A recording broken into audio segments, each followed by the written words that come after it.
ইতিহাসের সবচেয়ে perfect crime. 54 বছর পরে এসেও কেউ জানে না আসল অপরাধী কে। এটা আমেরিকার ইতিহাসে একমাত্র হাইজ্যাকের ঘটনা, যেখানে হাইজ্যাকার প্লেন হাইজ্যাক করে বিপুল পরিমাণ ডলার লুট করে প্লেন থেকে লাফ দেয় এবং চিরতরে হাওয়ায় মিলিয়ে যায়। 24 নভেম্বর 1971 নর্থ ওয়েস্ট ওরিয়েন্ট এয়ারলাইন্সের ফ্লাইট নাম্বার 305-এ ড্যান কুপার পরিচয় একজন অত্যন্ত ভদ্রলোক ওঠেন। পরে সংবাদের ভুলের কারণে তার নাম হয়ে যায় দ্য লেজেন্ডারি ডি.বি. কুপার। মাঝ আকাশে সে এয়ার হোস্টেসের হাতে একটা চিরকুট দেয়, যেটাতে লেখা আই হ্যাভ আ বম্ব, এবং এখান থেকেই হাইজ্যাকিং শুরু। সে ক্যাশ $2 লাখ দাবি করে, সাথে 4টা প্যারাশুট। প্লেন সিয়াটলে থামে এবং সে যে $2 লাখ দাবি করেছিল তার পুরোটাই তাকে দেয়া হয়।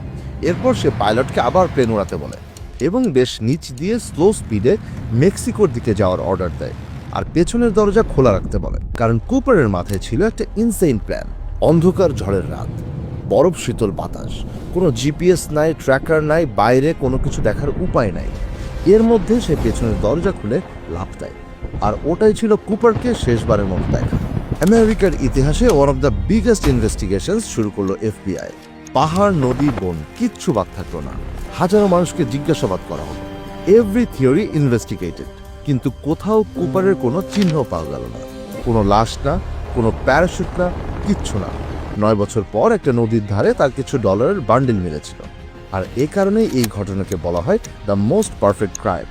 সে ডলার নিল, একটা সিঙ্গেল ক্লু না রেখেই গায়েব হয়ে গেল।